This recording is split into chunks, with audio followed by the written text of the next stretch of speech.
lozenges, and breath mints. And then you can have clear liquids up until 2 hours prior to your arrival time. So for those of you getting here at 6 o'clock, you can have clear liquids up until 4 o'clock in the morning. Clear liquids include water, black coffee, so coffee without sugar, without cream. It's not really clear liquids. So we say clear liquids, it's not really clear. The definition of clear liquids is something you can see through at room temperature and is liquid at room temperature. So even Jello is really a clear liquid, but it's also a solid food. So like we can't see through our no Jello. You can't see through mine either. So coffee you can have without cream, without sugar. You can have tea without cream, without sugar. Clear carbonated beverages, so like 7-Up, Sprite, apple juice. And this says cranberry juice in here, but I'm not taking it off here because again, they said, no, it's red. Please don't tell them they can have that. So with that, we recommend our patients drink a 20-ounce bottle of Gatorade to be finished 2 hours prior to your arrival time. So I know that's challenging and you don't really want to probably get up and chug a bottle of Gatorade at 3:30 in the morning. So that's okay. This isn't a hard and fast rule that you have to do this. And really, if you drank it before you went to bed, it would probably still benefit you some, but you don't have to. This recommendation came because we were noticing that some patients were having a longer stay in the hospital due to dehydration and low blood pressure and things like that. So the Gatorade was a recommendation of one of our anesthesiologists who's done a lot of research on how to enhance recovery after surgery in just general surgical patients. So Gatorade's kind of what we chose to do. The only restrictions on the Gatorade is, again, it cannot be red in color. And just make sure it's like the regular strength, not one of the light or G2 line. And if you drink it before you go to bed, all you're going to do is get up and go to the bathroom all night. And trust me on that. So you do want to chug that at like 3 in the morning. That way you're awake to go to the bathroom so you don't have to get up 5 or 6 times during the night, because if your body doesn't need it, it'll pass right on through. That's the thing about Gatorade. And it's...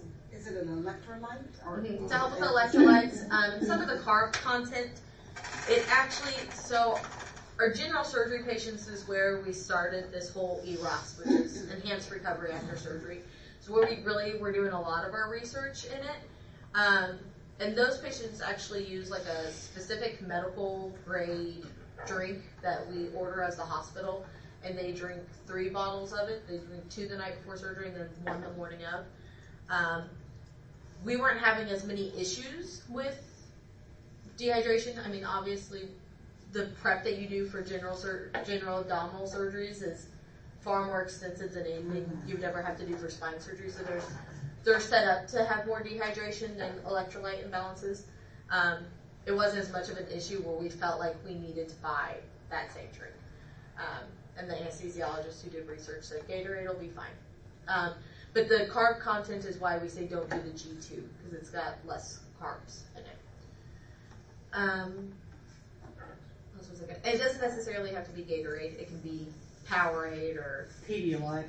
whatever. I mean, the same thing. I think there's like Pedialyte, if you can't handle it, some people can't drink Gatorade. Yeah. And I think Pedialyte gives you the same.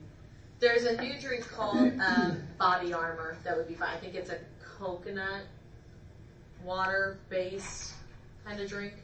One of my friends loves it way more than Gatorade, but it would fall under it's fine under clear liquid. So It's a general question. Does that apply to diabetics if you have diabetes? they say it's still fine to do the Gatorade, and still not do the G2, still do the regular strength, because we brought that up, and our anesthesiologist said no, there's more benefit to go ahead and let you have it than there is harm to the blood sugar levels.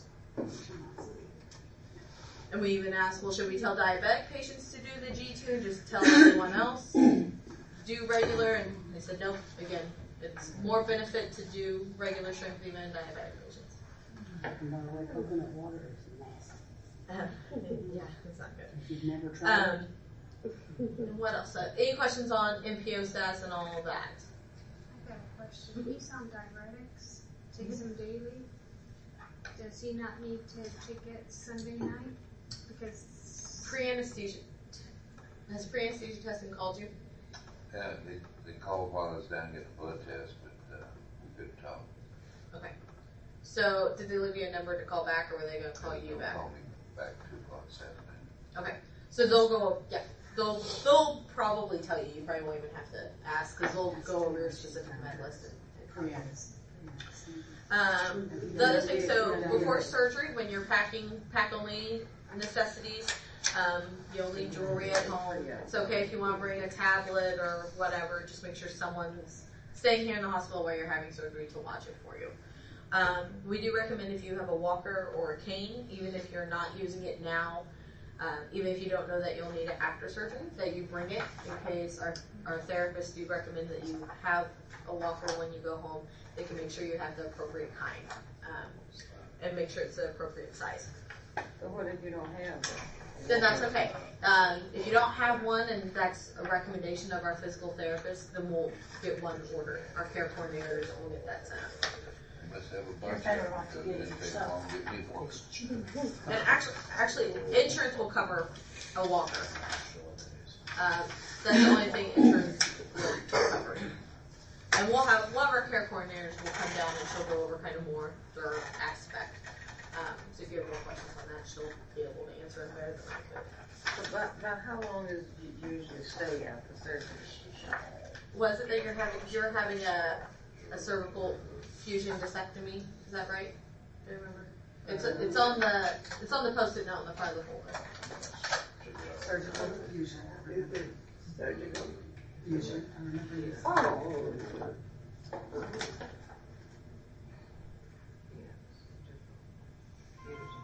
Yeah. So it varies. I'd say our average length of stay is probably around 2 days for overall for spine surgery. So it varies from person to person. It varies how well you do with physical therapy.